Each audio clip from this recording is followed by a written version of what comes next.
press the bell icon on the YouTube app and never miss another update.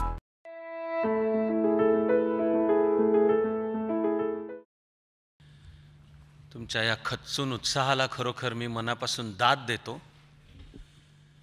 स्वागत नेहमीच आहे आणि शुभेच्छा तर मुळात सर्व काळ सर्वांना ॲब्सोल्युटली अनकंडिशनल इटर्नल शाश्वत अशा शुभेच्छा सर्वांनाच आहेत.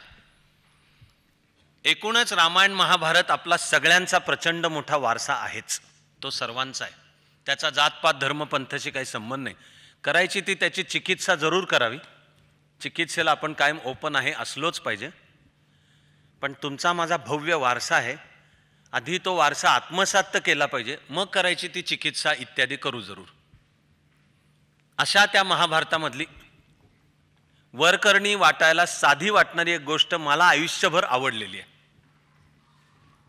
लहान कौरव आणि पांडव द्रोणाचार्यांच्या आश्रमामध्ये शिकत होते. त्यामध्ये दुर्योधनाने एक दिवशी संध्याकाळी आपले गुरु द्रोणाचार्य, अजून तो लहान मुलगाच आहे पण त्यांनी आपल्या गुरूंना शिव्या दिल्या, म्हणजे अनादराने बोलला. पण दुर्योधनाचा मुद्दा होता की अर्जुन तुमचा सगळ्यात लाडका विद्यार्थी आहे, तुम्ही वशिलेबाजी करता अर्जुनाच्या बाजूने. तर द्रोणाचार्य म्हणाले हो करतो. आपल्याला ऐकताना धक्का बसेल कदाचित की शिक्षक म्हणतो मान्य नाही करत की मी वशिलेबाजी करतो, उलट शिक्षक सांगतो नाही करत, तुझा काहीतरी गैरसमज झालाय, मी सगळ्या विद्यार्थ्यांना समानपणे द्यायचं ते देतो. इथे खुशाल द्रोणाचार्य म्हणले हो करतो. आणि ते दुर्योधनाला म्हणले की तुला का करतो, हवंय का उत्तर.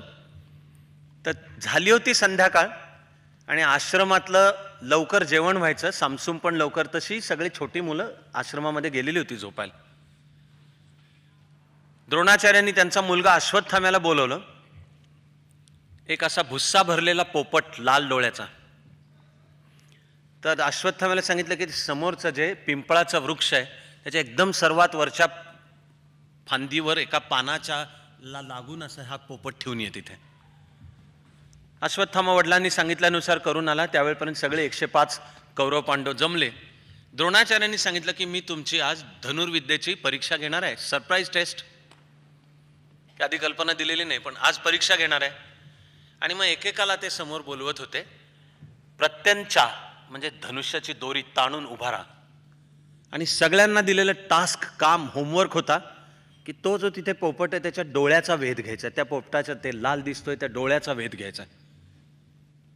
आणि प्रत्येक विद्यार्थी उभा राहिला की द्रोणाचार्य त्याला म्हणत असत थांब जरा, तुला काय दिसतंय ते सांग, काय दिसतंय. तर कोणी सांगायचं आकाश दिसतंय, झाड दिसतंय, पिंपळाची पानं दिसत आहेत, फांद्या दिसत आहेत, कोणाला चंद्र दिसतोय, त्या चंद्रामध्ये मैत्रिणीचं तोंड दिसणं एवढं वय नव्हतं बहुधा त्यांचं अजून. अशी वेगवेगळी उत्तरं देत होते. क्रमामध्ये सगळ्यात शेवटी द्रोणाचार्यांनी अर्जुनाला बोलवलं आणि अर्जुन प्रत्यंच्या ताणून उभा राहिला. द्रोणाचार्य म्हणाले थांब अर्जुना, तुला काय दिसतंय.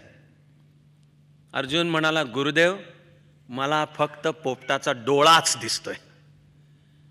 आणि द्रोणाचार्यांनी मग विचारलं, जे आपल्याकरता पण आहे, की तुला आता कळलं का की मी अर्जुनाला का माझा सगळ्यात उत्तम शिष्य आणि तुला म्हणायचं वशिलेबाजी. आपल्याला जीवनामध्ये जेव्हा एखादं ध्येय गाठायचं असतं त्यावेळेला आपल्याला ते पार्श्वभूमीचं आकाश, त्यातला चंद्र तारका, त्याच्या बॅकग्राऊंडवरचं झाड, फांद्या, पानं इतकंच काय, पोपट दिसून सुद्धा चालत नाही, मला फक्त पोपटाचा डोळाच दिसतोय. असं जेव्हा आपण आपापल्या जीवनातल्या ध्येयाबद्दल माइंडसेट होऊ शकेल, माइंडसेट की हे गाठायचंय मला, ध्येय कुठलंही असू शकतं. आजचा विषय स्पर्धा परीक्षा असेल पण मला मी स्वतःला ओळखून ठरवलेलं क्षेत्र सगळी चांगली आहेत आणि स्कोप कोणा विशिष्ट एका क्षेत्राला असतो असा अजिबात गैरसमज आहे. इतकंच काय, केवळ पुस्तकी अभ्यासात मार्क मिळवतो तो मुलगा मुलगी हुशार असतो हा पण एक फार मोठा गैरसमज आहे. पुस्तकी अभ्यासात मिळतो तो जरूर हुशार आहे, त्या हुशारीला शास्त्रीय नाव आहे अकॅडमिक इंटेलिजन्स. ज्याच्याकडे अकॅडमिक इंटेलिजन्स आहे त्याने अकॅडमिक्समधलं करिअर जरूर करावं, तो आहे बुद्धिमान. पण त्या अकॅडमिक इंटेलिजन्समध्येही फक्त फिजिक्स, केमिस्ट्री, बायोलॉजी किंवा मॅथ्स आणि PCB, PCM घेऊन इंजिनिअरिंग किंवा मेडिकलला जाता आलं तरच तो मुलगा मुलगी बुद्धिमान आहे जणू, हा पण गैरसमज आहे. PCB PCM करून जाऊ शकला मेडिकल, तो बुद्धिमान आहे. पण प्युअर सायन्समध्ये डिग्री घेणारा पण बुद्धिमान आहे, कॉमर्सची घेणारा पण बुद्धिमान आहे, आर्ट्सची घेणारा पण बुद्धिमान आहे. तरी हे सगळे मिळून विषय आले, शास्त्रीय शब्द आहे ॲकॅडमिक इंटेलिजन्स. पण फक्त पुस्तकी अभ्यासातला अभ्यास, पुस्तकी अभ्यासातली बुद्धिमत्ता, आणि ती सुद्धा मोजली जाणार तुला परीक्षेमध्ये मार्क किती मिळाले या भाषेत, हे मोजमाप अपुरं आहे, एकमेव नाही. आणि आपण जर सगळ्याच मुलामुलींना त्या एकाच छापाचे गणपती समजून ह्याच एका छापात साच्यामध्ये घालायला लागलो तर तो मुलामुलींच्यावर अन्याय पण आहे. कारण फिजिक्स केमिस्ट्री बायोलॉजीमध्ये उत्तम असणं जितकं चांगलं आहे, किंवा मॅथ्स, आणि मेडिकल किंवा इंजिनिअरिंगला जाणं जितकं चांगलं आहे, तितकंच कॉमर्स त्यातला असो, accountancy, management, economics, business management, marketing, salesmanship, हे पण बुद्धिमत्तेचं क्षेत्र आहे. आणि आर्ट्समध्ये सुद्धा हिस्ट्री, सोशॉलॉजी, पोल सायन्स सारखे विषय, किंवा मराठी, हिंदी, उर्दू, कन्नड इत्यादी साहित्य, तर ज्यांच्या एकेका कवितेवरून जीव ओवाळून टाकावा असे कुसुमाग्रज, विंदा करंदीकर, ही बुद्धिमत्तेचंच क्षेत्र आहे. पण मग हे सगळं मिळून आहे ॲकॅडमिक इंटेलिजन्सचं. उत्तम खेळता येणे ही पण बुद्धिमत्ता आहे, अभिनय चांगला करता येणे, शेती चांगली करता येणे, संसार चांगला करता येणे, पदार्थ उत्तम करता येणे, फुलांची रचना चांगली करता येणे, केस चांगले कापता येणे. बुद्धिमत्तेला not even sky is the limit. आपली विज्ञानाने सुद्धा आज सिद्ध केलेली श्रद्धा आहे की प्रत्येकजण बुद्धिमान आहेच, पण प्रत्येकाची बुद्धी वेगवेगळ्या क्षेत्रात चालते. आपल्याला जीवनाची दिशा ठरवायची आहे, म्हणजे आपल्याला स्वतःकडे पाहून ठरवायचं आहे की माझी बुद्धी कोणत्या क्षेत्रात चालते, ते माझं करिअरचं क्षेत्र आहे. आणि मग त्याला आपण नाव दिलंय स्वची ओळख. आणि मग तुझ्या त्या निवडलेल्या क्षेत्रामध्ये तुझी उत्तम आणि प्रतिभावंत पाहिजे. हे दोन शब्द आहेत, एक्सलन्स आणि क्रिएटिव्हिटी. स्वतःला ओळखून निवडलेल्या क्षेत्रामध्ये उत्तम आणि प्रतिभावंत होणे म्हणजे तो अर्जुनाला दिसणारा पोपटाचा डोळा आहे. आज आपल्याकरताचा विषय स्पर्धा परीक्षा. त्यामध्ये आपण 2 दिवसापूर्वी पाहिलं की स्पर्धा परीक्षाचा अर्थ तुमची शैक्षणिक किंवा व्यावसायिक कारणासाठी निवड करायला घेतली जाणारी वेगळी परीक्षा म्हणजे स्पर्धा परीक्षा.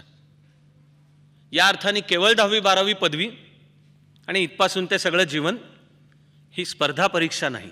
ती स्पर्धा पण आहे, परीक्षा पण आहे, पण स्पर्धा परीक्षा तिथे तुला 10वीला मार्कच किती, 12वीला किती, टॉपर आलास का, पदवी कोणती, विद्यापीठ कोणतं, गोल्ड मेडल मिळालं का, 4दा नापासून 5व्यांदा पास झालात, कशाचा काही संबंध नाही आहे.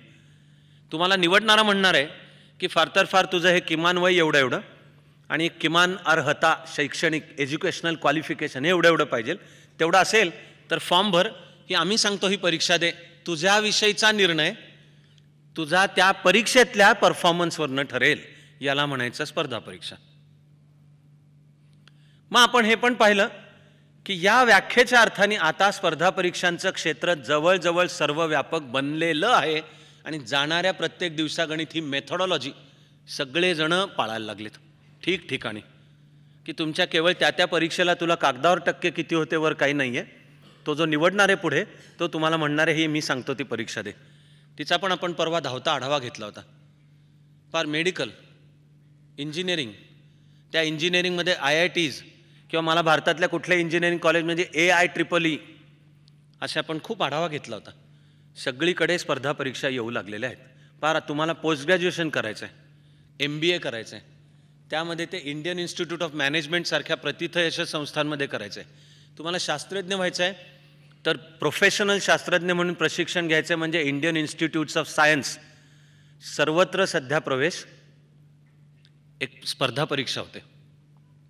आता साधी पदव्युत्तरला सुद्धा स्पर्धा परीक्षा होते की केवळ तुझ्याकडे पदवी आहे म्हणून एक ऑटोमॅटिकली तुला पदव्युत्तरला प्रवेश मिळेल हे नाही आहे. शिक्षक व्हायचं आहे, D.Ed किंवा B.Ed करायचं आहे, किंवा नेट सेट करायचे आहे, किंवा नेट सेट न करता प्राध्यापक व्हायचं असेल महाविद्यालयातला तर तुझ्या क्षेत्रामध्ये MPhil आणि PhD करायला पाहिजे. सगळीकडे स्पर्धा परीक्षा आहे. आता तर कॉर्पोरेट सेक्टरमध्ये सुद्धा आली. या अर्थाने हे स्पर्धा परीक्षांचं क्षेत्र जवळजवळ सर्वव्यापक झालंय, होत चाललंय. विदेशात जायचंय, विदेशात जॉब करायचं आहे, विदेशात जाऊन शिकायचं आहे, सगळीकडे स्पर्धा परीक्षा यायला लागल्या. सगळीकडे तुम्हाला म्हणलं जाणार की तुझी किमान आम्ही सांगतो एवढी अर्हता क्वालिफिकेशन आणि मग आम्ही सांगतो ती परीक्षा दे. तुझ्या विषयीचा निर्णय घेतला जाईल त्यातल्या परफॉर्मन्सवर.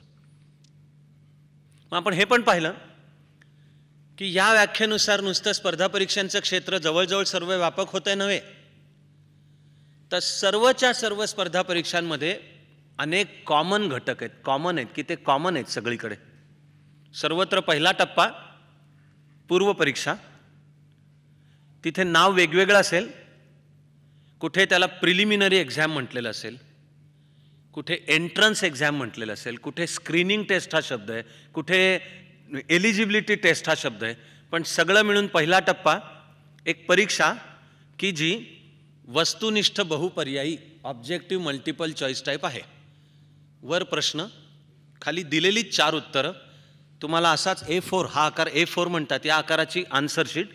वर इथे अक्षरामध्ये आणि उजव्या कोपऱ्यात आकड्यामध्ये आपला एक्झाम नंबर लिहायचा. खाली प्रश्न क्रमांक 1 ते 80, 100, 150 किंवा जास्तीत जास्त 200 आकडे टाकून समोर 4 पोकळ गोल. आपलं काम प्रश्न वाच, खाली दिलेली 4 उत्तरं वाच आणि दिलेल्या 4तलं तुझ्या मते जे योग्य उत्तर आहे तो गोल भर. दिलेल्या पर्यायांना कुठे 1, 2, 3, 4 म्हणतील, कुठे ABCD म्हणतील, पण हा पॅटर्न सगळीकडे common, objective multiple choice type. त्यानंतर काही निवडकांना मुख्य परीक्षेला बोलवलं जाणार, हे सगळीकडे कॉमन. ती काही प्रमाणात काही परीक्षांचे थोडे बहुत अपवाद सोडले तर सर्वसाधारणपणे मुख्य परीक्षा आता लेखी स्वरूपाची असणार, ती निबंध वजा असणार. तिथे कारणं सांगा, खुलासा करा, साम्यभेद सांगा, कम्पेअर अँड कॉन्ट्रास्ट, तुलना करा, चिकित्सा करा, भाष्य करा, परिणाम सांगा. सगळ्यात महत्त्वाचं म्हणजे असं सगळं सांगून तुमचा अभिप्राय व्यक्त करा. या टाईपचे प्रश्न मुख्य परीक्षेत येणार. पूर्व परीक्षा ही तुमची माहितीवरील प्रभुत्वाची परीक्षा आहे, test of your command over information. ती उद्या ज्याला आपापल्या क्षेत्रातला अधिकारी व्हायचं आहे त्याच्या व्यक्तिमत्वातला पहिला आवश्यक गुण की समोरच्या अभ्यासाच्या विषयामध्ये माहितीवर जबरदस्त प्रभुत्व पाहिजे, तरच त्या माहितीच्या आधारे पुढचे निर्णय घेता येणार आहेत. म्हणून पहिला टप्पा माहितीवरील प्रभुत्वाची परीक्षा. ती जे एका उत्तम पद्धतीने सिद्ध करतील त्यांना बोलवलं जाईल की आता तुझी लेखी घ्यायची, आता लेखी, कारण तुझी माहितीवरील कळलं. आता मुख्य लेखी परीक्षा, तिचा मुख्य हेतू ज्ञानावरील प्रभुत्वाची परीक्षा आहे. Testing your command over now knowledge. पूर्व परीक्षा इन्फॉर्मेशनची होती, आता मुख्य परीक्षा नॉलेज. फरक काय की तुला असलेली इन्फॉर्मेशन वापरून आपलं म्हणणं मांडता येतं का, असलेल्या विविध माहितीची तऱ्हातऱ्हांची भरताड, तर ती सगळी बरोबर एकत्र करून सुसंगतवार त्या माहितीचा अन्वयार्थ सांगून तुला येतं का मांडता. तुला समोर असलेल्या एखाद्या विषयाकडे बघण्याचे दृष्टिकोन अनेक असतात, त्याचा तुझा अभ्यास आहे का, म्हणजे समतोल बुद्धी व्यक्त होते का, की यांनी समोरच्या विषयाच्या अनेक बाजूंचा केलेला आहे अभ्यास, त्याला आपली स्वतंत्र बुद्धी वापरली आहे, तोललेलं आहे, आणि ह्या सगळ्यानंतर स्वतंत्र बुद्धीने विचार करून याला स्वतःचा निष्कर्ष काढता येतो आणि मग तो स्वतःच्या शब्दात सांगता येतो, आणि तो पण योग्य शब्दात. तो पण ह्या परीक्षांमध्ये शब्द मर्यादा असते की सांगितलेलं उत्तर टिप्पणी छोटी 20 शब्दातच लिहायचे.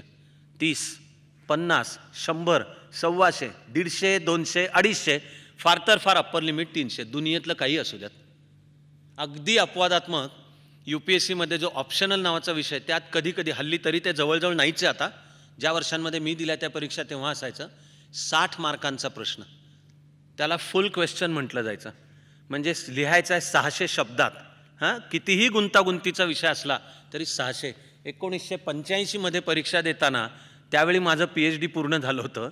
माझा PhDचा विषय भारताचं परराष्ट्र धोरण, नेहरू कालावधी, Indian foreign policy, Nehru year 47 to 64, म्हणजे ज्याचं नाव नॉन अलाइनमेंट, ह्याच्यावर माझं PhD. तर माझ्याच ऑप्शनलमधले त्यावेळी 2 होते, हल्ली 1 असतो ऑप्शनल, माझे हिस्ट्री आणि पोल सायन्स होते. तर त्यातल्या पोल सायन्सच्या पेपर 2च्या सेक्शन B मधला एक प्रश्न होता, critically examine India's foreign policy, आणि शब्द मर्यादा 600 शब्द. माझा PhDचा थिसिस असा ठोकळा असेल 600 पानांचा. इथे माझं स्किल आहे, तपासलं जाणार की तुला कितीही गुंतागुंतीचा मुद्दा असो, तो सांगितलेल्या आणि करेक्ट मोजक्या नेमक्या शब्दात येतो का, हे म्हणजे मुख्य परीक्षा. आणि एवढ्यावर परीक्षा संपत नाही. ती जे चांगल्या तऱ्हेने पार करतील त्यांना मग मुलाखतीसाठी बोलवलं जातं. सर्व स्पर्धा परीक्षांमध्ये आता व्यक्तिमत्वाची चाचणी, पर्सनॅलिटी टेस्ट, बोलीभाषेत आपण त्याला मुलाखत म्हणतो, सगळीकडे कॉमन आणि कंपल्सरी. तू येतोस कसा, बसतोस कसा, बोलतोस कसा, आत्मविश्वास आहे का. अगदी कमी शब्दात सांगायचं तर मी त्या पर्सनॅलिटी टेस्टचं नेहमीच वर्णन केलेलं आहे की मुलाखतीच्या काळामध्ये आणि खरं म्हणजे एरवीसुद्धा जीवनात वावरताना तुझ्या व्यक्तिमत्वामध्ये आत्मविश्वास आहे पण अहंकार नाही, आणि नम्रता आहे पण केविलवाणेपणा नाही आहे. कॉन्फिडन्स बट नॉट ॲरोगन्स, आणि humility or politeness but not submissiveness. असा जो त्याला छान मराठी शब्द आहे साक्षेप, शिवरायांचा 8वा साक्षेप मधला साक्षेप, की व्यक्तिमत्वाचा बॅलन्स, करेक्ट बॅलन्स, हे पाहिलं जाणार आता निवडताना. आणि आपल्याला त्यासाठी घडवायचं आहे तर आता मग आत्तापासून काय करू. कारण ह्या सगळ्याकडे बघण्याचा एक दृष्टिकोन असू शकतो की मला ज्या वर्षी परीक्षा द्यायची आहे, गाईड कोणती वापरू सांगा, फार तर फार इन कोट्स क्लास, की ज्याच्या मी 2 तास येऊन बसीन, तुम्ही मला वहीमध्ये उतरवून द्या इम्पॉर्टंट काय आहे, घरी जाऊन पाठ करतो, पेपरवर ओकतो, मार्क मिळाले पाहिजेत. एक म्हणजे नाही मिळणार, तरी मी ह्या शक्यता मान्य करतो की कदाचित एका विशिष्ट तऱ्हेने झापडं लावून परीक्षेच्या वर्षात एक विशिष्ट रट्टेबाजी केल्यावर परीक्षा क्लिअर करता येणं शक्यसुद्धा आहे. पण मग असा अधिकारी, टॉप क्लास अधिकारी होण्याच्या शक्यता मात्र निश्चितपणे कमी आहेत. कारण उद्या प्रशासनातल्या सुद्धा जेव्हा गुंतागुंत सांभाळायची आहे, तू जेव्हा ऑफिसात बसणार आहेस, भले झालास IAS IPS किंवा डेप्युटी कलेक्टर DYSP इत्यादी, परीक्षेचा निकाल लागला, तुझं अभिनंदन झालं, 4 दिवसात ती झिलई विरून जाईल. जबाबदाऱ्या चालू झाल्या की कळतं की ते हॉट सीट चटका बसणार आहे, तिथे तुला रोज 100-200 माणसांना भेटायचं आहे. ते नडलेले असणार आहेत, त्यांच्या अनेक अडचणी असणार आहेत, त्या सोडवायच्यात. रोज 100-200 फायली क्लिअर करायच्यात. तुला रोज 100-200 फोन येत असणार आहेत, भले ऑफिस छान असेल, बाहेर सेक्रेटरी असेल, फोन डायरेक्ट तुला येणार नसेल, सगळं कळलं, पण तुला अटेंड करायच्यात. वरिष्ठांचे निरोप येणार आहेत, रिपोर्ट्स पाठवायचे आहेत, लोकप्रतिनिधी भेटणार आहेत, मंत्री काहीतरी त्यांचे निरोप येणार आहेत, आणि हे सगळ्याच्या मधनं बरोबर लोकांचं हित साधायचं आहे. हे काय गमजा इथे आहे. यासाठी व्यक्तिमत्वात जे असायला पाहिजेत ती जोपासना प्रथमपासून व्हायला पाहिजे ती. म्हणून स्पर्धा परीक्षा द्यायची आहे तर असा केवळ मी झापडं लावलीत, पुस्तकी अभ्यास करतोय असा निदान चाणक्य मंडलचा ॲप्रोच नाही, माझा त्याहून नाही. आपण ज्यासाठी भेटतो बोलतो तो ॲप्रोच आहे की मी स्वतःला कसा बांधत आणू, स्वतःची कशी, तो मला कळला की हा माझा आहे, तो पोपटाचा डोळा मला दिसतोय तो, तर मग मी घडवणार आहे स्वतःला. त्याला माझा आवडता आणि चाणक्य मंडल परिवारातला शब्द आहे तपश्चर्या. स्पर्धा परीक्षांची तयारी करणे ही तपश्चर्याच आहे. ती जीवन घडवणारी तपश्चर्या आहे, आनंददायक तपश्चर्या आहे.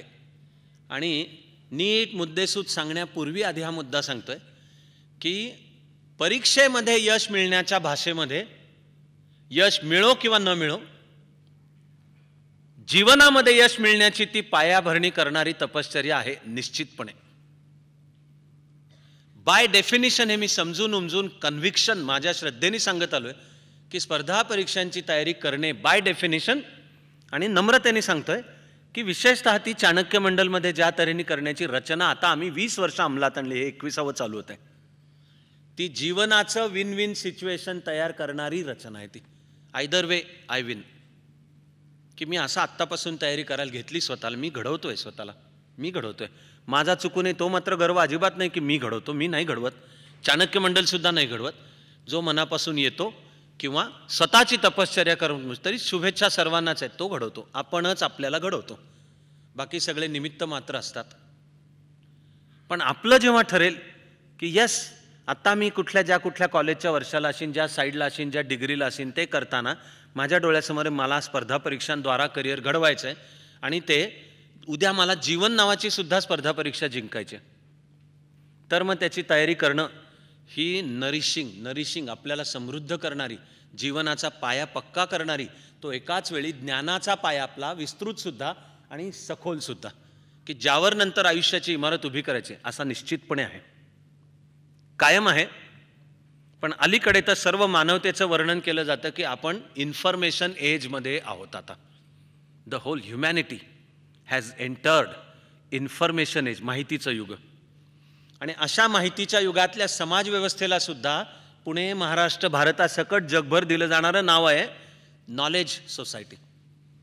We are into knowledge society. ज्याचा जेवढा ज्ञानाचा पाया भक्कम असेल, तो जेवढा विस्तृत असेल, चतुरस्त्र असेल, तो विस्तृत पण आहे एक्सटेन्सिव्ह, आणि तो सखोल पण आहे इंटेन्सिव्ह.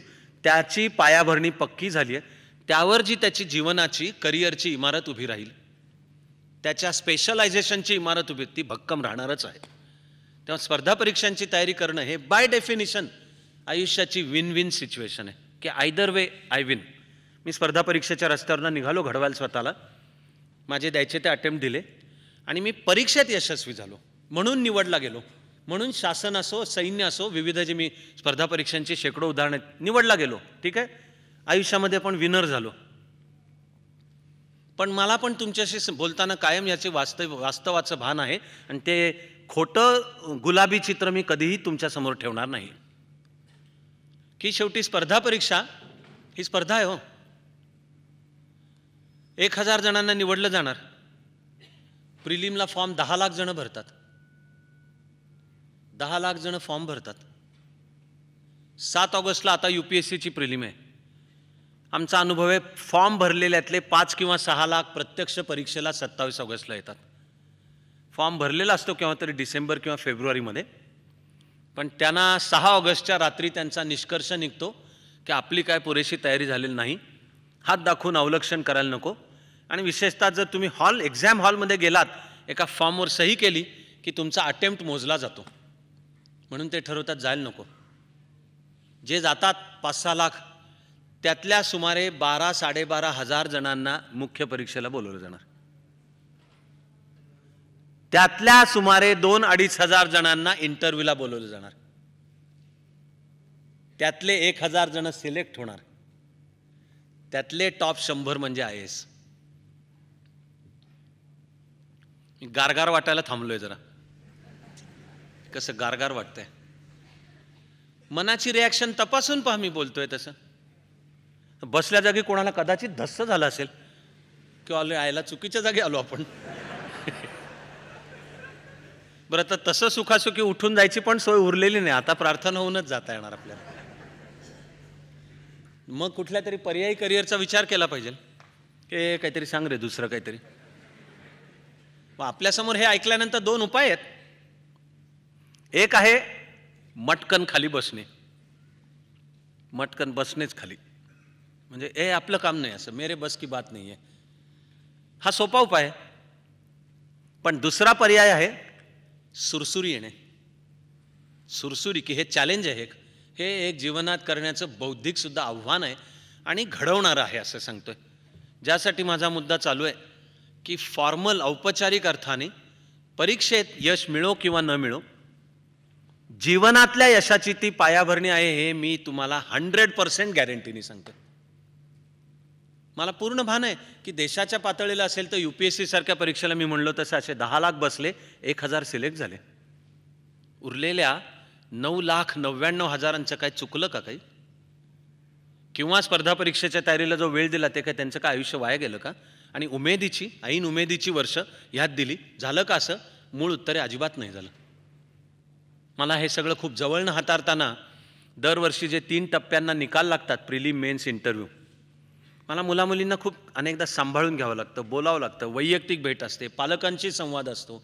सगळ्यातला मिळून मूळ मुद्दा आहे की ते परीक्षेतलं यश जरूर मिळावं, पण मिळालं नाही म्हणून आकाश कोसळत नाही. आणि मिळालं नाही म्हणून आकाश कोसळलं आणि मिळालं म्हणजे आता माझे हात जणू आभाळाला लागले, अजिबात नाही आहे. म्हणून आहे की स्पर्धा परीक्षेत यश मिळाल्यावर चाणक्य मंडलमध्ये कौतुक होतं, सत्कार नाही होत. उलटं सगळ्यांना माझं सांगणं आहे की तुला स्पर्धा परीक्षेत मिळालं का यश, म्हणजे तुझी आत्ता कुठे कामाला सुरुवात झाली. तू आता कुठे क्वालिफाय झालास की आपल्यासाठी शासकीय सेवा ही लोकांची सेवा आहे. ती लाल दिव्याची गाडी, मोठं ऑफिस, मोठं टेबल, बाहेर पिऊन, सरकार पिऊन म्हणजे PON पिऊन,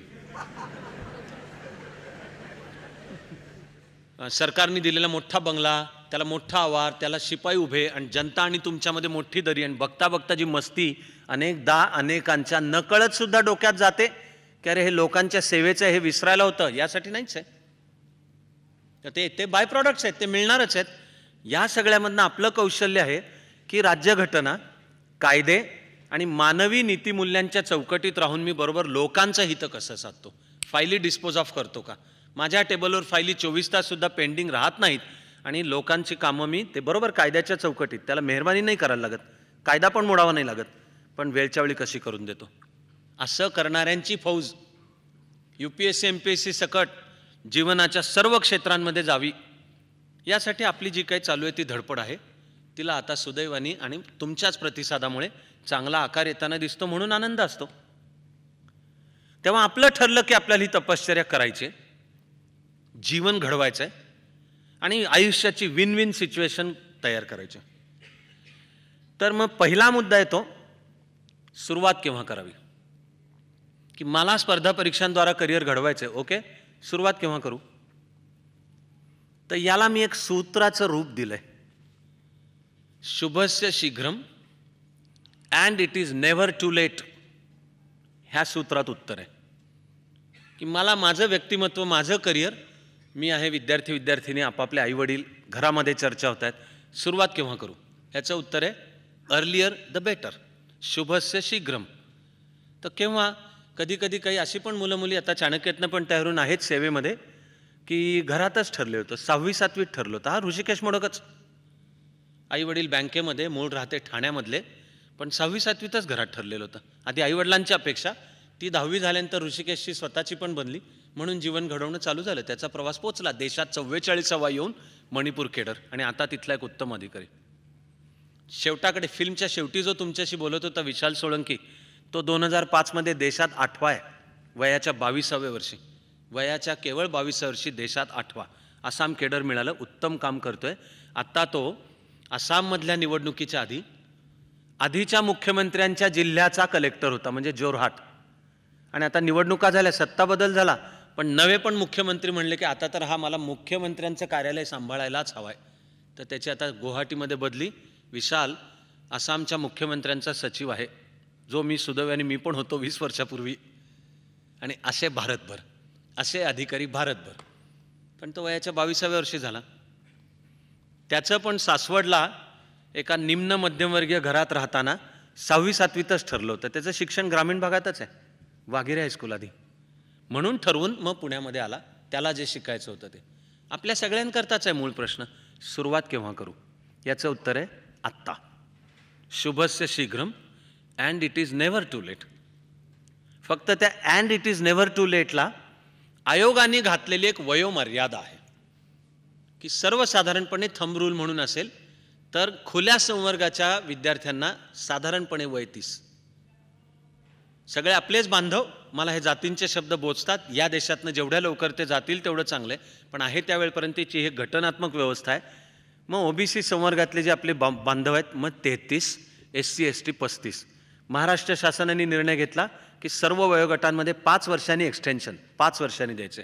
केंद्र सरकारने सुद्धा 2 वर्षापूर्वी निर्णय घेतला की या सर्व संवर्गांच्या मध्ये 2 वर्ष एक्सटेंड आणि जास्तीचे 2 अटेम्प्ट सुद्धा वाढवून द्यायचे. हे सगळं केलं. तयारीला सुरुवात केव्हा करूचं उत्तर शुभस्य शीघ्रम आणि it is never too late. त्यातल्या इट इज नेव्हर टू लेटला आयोगाने आखलेली ही काही मर्यादा आहे की तुझं वय आणि इतके अटेम्प्ट घ्यायला परवानगी आहेत. Within that framework it is never too late. यावर्षी चाणक्याचा जो एक उत्तम विद्यार्थी, तो कायमच उत्तम होता, पण तो आत्ता झालाय, तो 29 वर्षाचा आहे. आणि मला अशा अनेक विद्यार्थी माहिती आहेत की काही कारणाने त्यांच्या एकूण मिळून विचार सुद्धा डोक्यात उशिरा आला. ॲक्च्युली मी त्या यादीतला आहे. ज्या वर्षांमध्ये मी दिली तेव्हा वयोमर्यादा 26 होती, ती वाढली नंतर.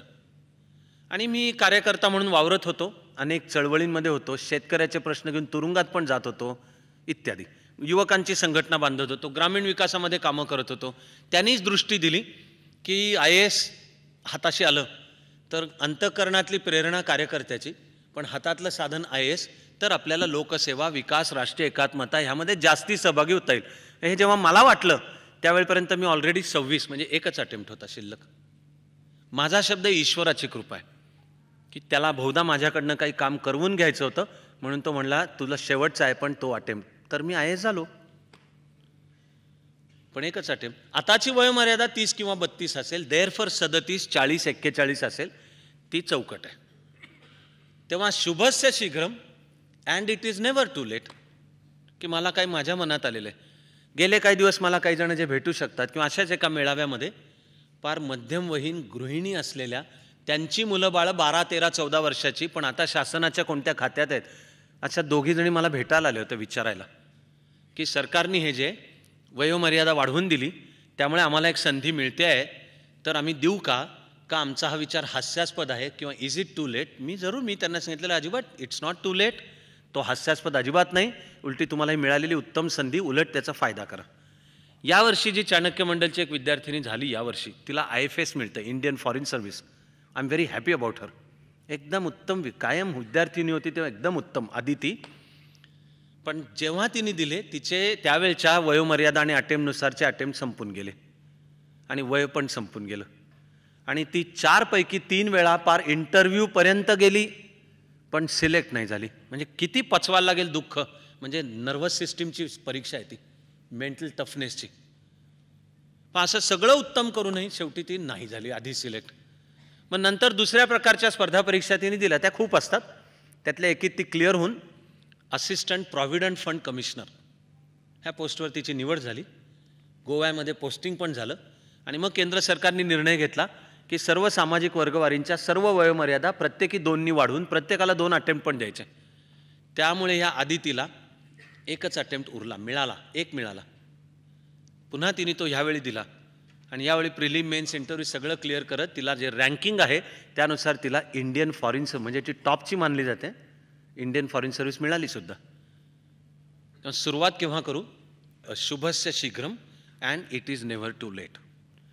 पण या शुभस्य शीघ्रम ते it is never too late हा जो स्पेक्ट्रम आहे, ह्याला काही बॅलन्स आहे का, ऑप्टिमम किंवा सजेस्टेड? तर मी नॉर्मली म्हणेन की उशीर कधीच नाही आहे, पण जर मनात आलं तर एक साधारण पातळी आहे 10वी किंवा 12वी, इथे आपल्याला घडवायला करावी सुरुवात. कोणीच कृपा करून मनात चुकू नये असं अजिबात बाळगू नका बरं का, की म्हणजे आपलं 10वी 12वी नसेल तर आपला उशीर झालाय की काय. म्हणून मी उशीर कधी नाही हे सांगायलाही पुरेसा वेळ घेतलाय. मी ऑप्टिममबद्दल बोलतोय की असं तळातून स्वतःला घडवत आणायचं आहे आणि जीवनातल्या आणि स्पर्धा परीक्षेतल्या यशाकडे जायचं आहे. तर आयडियली स्पीकिंग साधारण 10वी क्लिअर केली आहे, 10वी to 12वी FY या FY FE फर्स्ट MBBS या रेंजमध्ये आपली जडणघडण, आपला त्या दृष्टीने अभ्यास, व्यक्तिमत्वाची जडणघडण हे जे समृद्ध करणे, या सर्वाची सुरुवात व्हावी.